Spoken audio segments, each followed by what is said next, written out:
राधे राधे, जय श्री कृष्णा। मेरे केशव माधव चैनल में आपका स्वागत है। आइए जानते हैं हरतालिका तीज व्रत का क्या महत्व है एवं पूजा विधि क्या है, इस व्रत का संकल्प कैसे करें तथा संपूर्ण तीज व्रत कथा। महत्व। भाद्रपद माह के शुक्ल पक्ष की तृतीया तिथि को हरतालिका तीज व्रत का व्रत किया जाता है। इस व्रत में महिलाएं निर्जला व्रत रखकर पति की लंबी उम्र के लिए कामना करती हैं। इस व्रत को विवाह से पूर्व करने से मनोवांछित पति की प्राप्ति निसंदेह हो जाती है तथा विवाह उपरांत इस व्रत को करने से स्त्रियां अखंड सौभाग्यवती होती है तथा सभी प्रकार के सुख एवं ऐश्वर्य को प्राप्त करती हैं। पूजा विधि। हरतालिका तीज व्रत के दिन सूर्योदय से पूर्व उठकर नित्य क्रिया से निवृत्त होकर स्नान कर लाल पीला वस्त्र धारण करें और पूजा करने से पहले भगवान शिव, माता पार्वती और गणेश जी की मिट्टी से बनी प्रतिमा स्थापित करें। फिर छोटी सी केले पेड़ का मंडप बनावें। फिर संकल्प लें। अपने हाथ में थोड़ी सी जल, फूल, अक्षत लेकर संकल्प करें।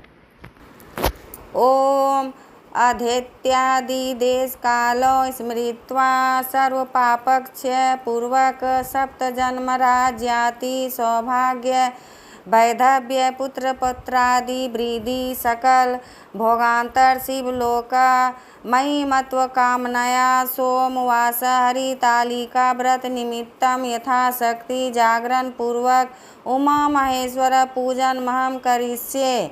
अपने हाथ का जल पार्वती और भगवान शिव के चरणों में डाल दें। पूजा विधि। सभी व्रती एक साथ बैठकर हाथ में अक्षत फूल लेकर मंदार माला इस मंत्र से पार्वती जी का ध्यान करें। आगच्छ देवी सुख तथा राज सौभाग्य दे आदि मंत्रों से आचमन करावें। मंदाकिनी से पार्वती को पंचामृत से स्नान कराकर शुद्धोदक जल स्नान करावें। वस्त्र युग्मम इस मंत्र से वस्त्र का जोड़ा चढ़ावें। चंदनेन इस मंत्र से चंदन लगावें। रंजीते इस मंत्र से अक्षत देवें। मल्यादिनी इस मंत्र से फूल माला चढ़ावें। चंदनागरु इस मंत्र से धूप देवें। त्वम ज्योति इससे दीप दिखावें। नवैधम इससे नैवेद्य चढ़ावें। इदम फलम इस मंत्र से फल चढ़ावें। पुंगी फलम इससे पान। सौभाग्यम इससे प्रार्थना करें। सौभाग्यम चाप्य वैदव्यम पुत्र पौत्रादिकम सुखम बहुपुण्य फलम सर्वमत्तः शांतिम च देहि मे। मंत्रहीनम क्रियाहीनम भक्तिहीनम यदीश्वरी पूजितासि महादेवी संपूर्णम च वदस्य मे। पूजन करने के बाद कथा सुने। श्री गणेशाय नमः। हरतालिका तीज व्रत कथा। सूत जी कहते हैं, मंदार की माला से जिन पार्वती जी का केश पास अलंकृत है और मुंडों की माला से जिन शिव जी की जटा अलंकृत है, जो पार्वती दिव्य वस्त्र धारण की है और जो शिव जी दिगंबर नंगे हैं, ऐसे श्री पार्वती जी तथा शिव जी को प्रणाम करती हूँ। रमणीक कैलाश पर्वत के शिखर पर बैठी हुई श्री पार्वती जी कहती हैं, हे महेश्वर, हमें कोई गुप्त व्रत या पूजन बताइए जो सब धर्मों से सरल हो, जिससे परिश्रम भी कम करना पड़े लेकिन फल अधिक मिले। हे नाथ, यदि आप मुझ पर प्रसन्न हो तो यह विधान बताइए। हे प्रभु, किस तप व्रत या दान से आदि मध्य और अंत रहित आप जैसे महाप्रभु हमको प्राप्त हुए हैं। शिव जी बोले, हे देवी सुनो, मैं तुमको एक व्रत जो मेरा सर्वस्व और छिपाने योग्य है, लेकिन तुम्हारे प्रेम के वशीभूत होकर मैं तुम्हें बतलाता हूँ। जैसे नक्षत्रों में चंद्रमा, ग्रहों में सूर्य, वर्णों में ब्राह्मण, देवताओं में विष्णु भगवान, नदियों में गंगा और पुराणों में महाभारत, वेदों में सामवेद और इंद्रियों में मन श्रेष्ठ है, सब पुराण और वेदों का सर्वस्व जिस तरह कहा गया है, मैं तुम्हें एक प्राचीन व्रत बतलाता हूँ। एकाग्र मन से सुनो। जिस व्रत के प्रभाव से तुमने मेरा आधा आसन प्राप्त किया है वह मैं तुमको बतलाऊंगा, क्योंकि तुम मेरी प्रियसी हो। भाद्रपद मास में हस्त नक्षत्र से युक्त शुक्ल पक्ष की तृतीया तिथि को उसका अनुष्ठान मात्र करने से स्त्रियां सब पापों से मुक्त हो जाती हैं। हे देवी, तुमने आज से बहुत दिनों पहले हिमालय पर्वत पर इस व्रत को किया था। यह वृत्तांत मैं तुमसे कहूँगा। पार्वती जी ने पूछा, हे नाथ, मैंने क्यों यह व्रत किया था, यह सब आपके मुख से सुनना चाहती हूँ। शिव जी ने कहा, भारतवर्ष के उत्तम की ओर एक बड़ा रमणीक और पर्वतों में श्रेष्ठ हिमवान नामक पर्वत है। उसके आसपास तरह तरह की भूमियाँ हैं, तरह तरह के वृक्ष उस पर लगे हुए हैं। नाना प्रकार के पक्षी और अनेक प्रकार के पशु उस पर निवास करते हैं। वहाँ पहुंचकर गंधर्वों के साथ बहुत से देवता, सिद्ध, चारण, पक्षीगण सर्वदा प्रसन्न मन से विचरते हैं। वहाँ पहुंचकर गंधर्व गाते हैं, अप्सराएं नाचती हैं। उस पर्वतराज के कितने ही शिखर ऐसे हैं कि जिनमें स्फटिक, रत्न और वैदुर्य मणि आदि की खानें भरी हैं। यह पर्वत ऊंचा तो इतना अधिक है कि मित्र के घर की तरह समझकर आकाश का स्पर्श किए रहता है। उसके समस्त शिखर सदैव हिम बर्फ से आच्छादित रहते हैं और गंगा जल की ध्वनि सदा सुनाई देते रहती है। हे पार्वती, तुमने बाल्याकाल में उसी पर्वत पर तपस्या की थी। 12 वर्ष तक तुम उल्टी टंग कर केवल धुआं पीकर रही। 64 वर्ष तक सूखे पत्ते खाकर रही। माघ मास में तुम जल में बैठी रहती और बैसाख की दोपहरियों में पंचांगनी तापती थी। श्रावण के महीने में जल बरसता तो तुम भूखी प्यासी रहकर मैदान में बैठे रहती थी। तुम्हारे पिता इस तरह के कष्ट सहन को देखकर बड़े दुखी हुए। वे चिंता में पड़ गए कि मैं अपनी कन्या किसको दूं। उसी समय नारद जी वहां आ पहुँचे। मुनि श्रेष्ठ नारद जी उस समय तुम्हें देखने गए थे। नारद जी को देखकर गिरि ने अर्घ्य, पाद, आसन आदि देकर उनकी पूजा की और कहा, हे स्वामी, आप किस लिए आए हैं? मेरा अहोभाग्य है, आपका आगमन मेरे लिए अच्छा है। नारद जी ने कहा, हे पर्वतराज, सुनो, मैं भगवान विष्णु का भेजा हुआ आपके पास आया हूँ। आपको चाहिए कि यह कन्या रत्न किसी योग वर को दें। भगवान विष्णु के समान योग वर ब्रह्मा, इंद्र और शिव इनमें से कोई नहीं है, इसलिए मैं वही कहूँगा कि आप अपनी कन्या भगवान विष्णु को ही देवें। हिमवान की इतनी बात सुनकर मुनिराज नारद आकाश में विलीन हो गए। वे पीताम्बर, शंख, चक्र और गदाधारी भगवान विष्णु के पास पहुँचे। वहाँ हाथ जोड़कर नारद जी ने भगवान विष्णु से कहा, हे देव, सुनिए, मैंने आपका विवाह पक्का करा दिया। उधर हिमवान ने पार्वती के पास जाकर कहा कि हे पुत्री, मैंने तुम्हें भगवान विष्णु को दे डाला। तब पिता की बात सुनकर तुम बिना उत्तर दिए ही अपनी सखी के घर चली गई। वहीं जमीन पर पड़कर तुम बड़ी दुखी होती हुई विलाप करने लगी। तुमको इस तरह विलाप करते देख एक सखी ने पास आकर कहा, देवी, तुम क्यों इतनी दुखी हो? इसका कारण बताओ। तुम्हारी जो कुछ इच्छा होगी मैं यथाशक्ति उसको पूरा करने की चेष्टा करूँगी, इसमें कोई संशय नहीं है। पार्वती बोली, मेरी जो कुछ अभिलाषा है उसे तुम प्रेम पूर्वक सुनो। मैं एकमात्र शिव जी को अपना पति बनाना चाहती हूँ, इसमें कुछ भी संशय नहीं है।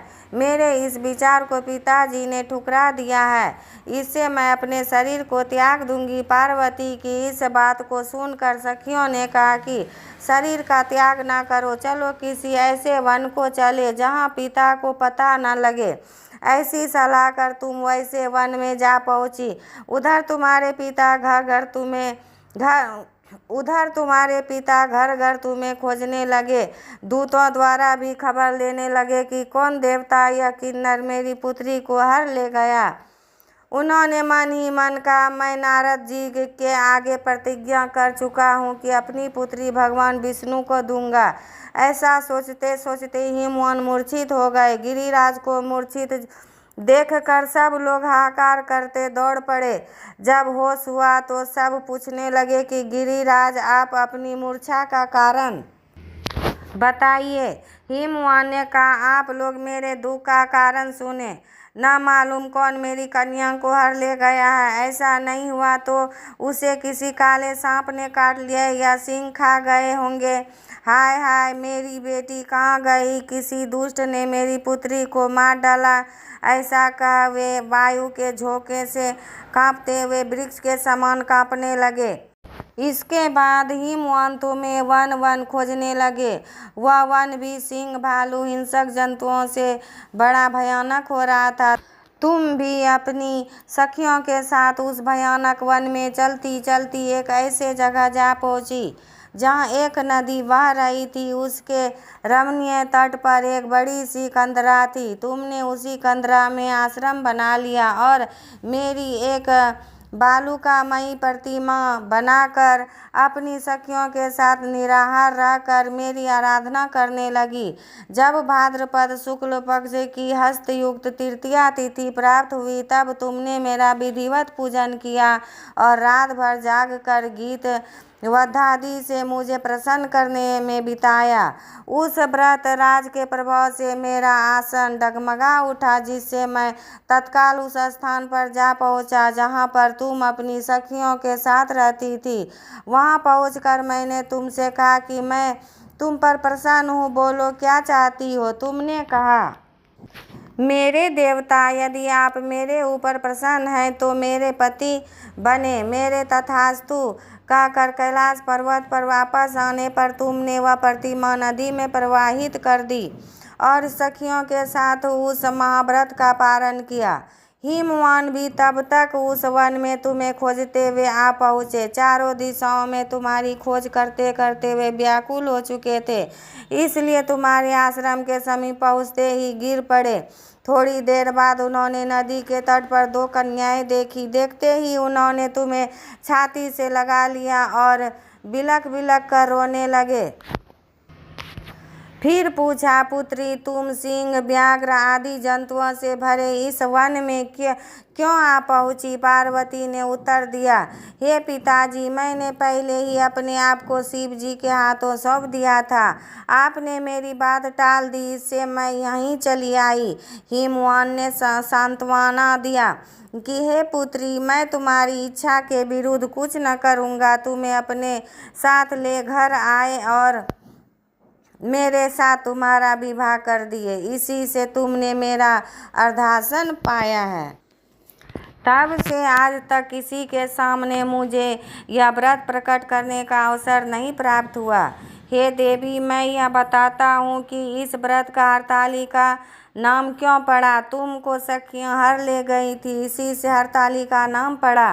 पार्वती जी ने कहा, हे प्रभु, आपने नाम तो बताया, अब विधि भी बताइए। इसका क्या पुण्य है, क्या फल है, यह व्रत कौन करे? श्री शिव जी पार्वती जी से कहते हैं, हे देवी, मैं स्त्री जाति की भलाई के लिए यह उत्तम व्रत बतलाता हूँ। जो स्त्री अपने सौभाग्य की रक्षा करना चाहती हो वह यत्न पूर्वक इस व्रत को करें। पहले केले के खम्भे आदि से सुशोभित एक सुंदर मंडप बनावे।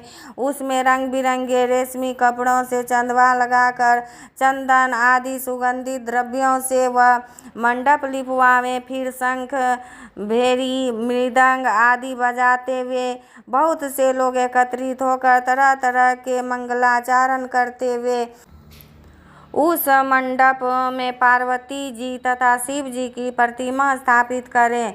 उस रोज दिन भर उपवास कर बहुत से सुगंधित फूल, गंध और मनोहर धूप, नाना प्रकार के नैवेद्य आदि एकत्र कर मेरी पूजा करें। रात भर जागरण करें। ऊपर जो वस्तुएं गिनाई गई है उनके अतिरिक्त नारियल, सुपारी, जमीरी, नींबू, लौंग, अनार, नारंगी आदि जो जो फल प्राप्त हो सके उन्हें इकट्ठा कर लें। उस ऋतु में जो फल तथा फूल मिल सके विशेष रूप से रखें। इसके बाद धूप दीप आदि से पूजन करें, प्रार्थना करें, हे शिव, शिव रूपिणी, हे मंगले, सब अर्थों को देने वाली हे देवी, हे शिव रूपे आपको नमस्कार है। हे शिव रूपे आपको सदा के लिए नमस्कार है। हे ब्रह्म रूपिणी आपको नमस्कार है। हे जगतधात्री आपको नमस्कार है। हे सिंहवाहिनी संसार के भय से भयभीत मुझ दीन की रक्षा करो। इस कामना की पूर्ति के लिए मैंने आपकी पूजा की है। हे पार्वती मुझे राज और सौभाग्य दे, मुझ पर प्रसन्न हुए। इन्हीं मंत्रों से पार्वती जी तथा शिव जी की पूजा करें। तदंतर विधि पूर्वक कथा सुने और ब्राह्मण को वस्त्र, गौ, सुवर्ण आदि देवे। इस तरह एक चित्त होकर स्त्री पुरुष दोनों एक साथ पूजन करें। फिर वस्त्र आदि जो कुछ हो उसका संकल्प करें। हे देवी, जो स्त्री इस प्रकार पूजन करती है वह सब पापों से छूट जाती है और उसे 7 जन्म तक सुख तथा सौभाग्य प्राप्त होता है। जो स्त्री तृतीया तिथि का व्रत न कर अन्न भक्षण करती है तो वह 7 जन्म तक बांध्या रहती है और उसको बार बार विधवा होना पड़ता है। वह सदा दरिद्री, पुत्र शोक से शोकाकुल स्वभाव की लड़की, सदा दुख भोगने वाली होती है और उपवास न करने वाली स्त्री अंत में घोर नरक में जाती है। तीज के दिन अन्न खाने से सुकरी, फल खाने से बंदरिया, पानी पीने से जोंक, दूध पीने से सांपिन, मांसाहार करने से बाघिन, दही खाने से बिल्ली, मिठाई खाने से चींटी और सब खाने से मक्खी होती है। उस रोज सोने से अजगरी और पति को धोखा देने से मुर्गी होती है। इसलिए हर स्त्रियां व्रत अवश्य करें। दूसरे दिन स्वर्ण, चांदी, तांबा अथवा बांस के पात्र में अन्न भरकर ब्राह्मण को दान दें और पारण करें। जो स्त्री इस प्रकार व्रत करती है वह मेरे समान पति पाती है और जब वह मरने लगती है तो तुम्हारे समान उसका रूप हो जाता है। उसे सब प्रकार के सांसारिक भोग और सायुज्य मुक्ति मिल जाती है। इस हरतालिका तीज की व्रत कथा मात्र सुन लेने से प्राणी को 1000 अश्वमेघ और सैकड़ों वाजपेय यज्ञ करने का फल प्राप्त होता है। हे देवी, मैंने यह सब व्रतों में उत्तम व्रत बतलाया जिसके करने से प्राणी सब पापों से छूट जाता है। इसमें कुछ भी संशय नहीं है। इस प्रकार हरतालिका तीज व्रत कथा संपूर्ण हुआ। राधे राधे। जय श्री कृष्ण।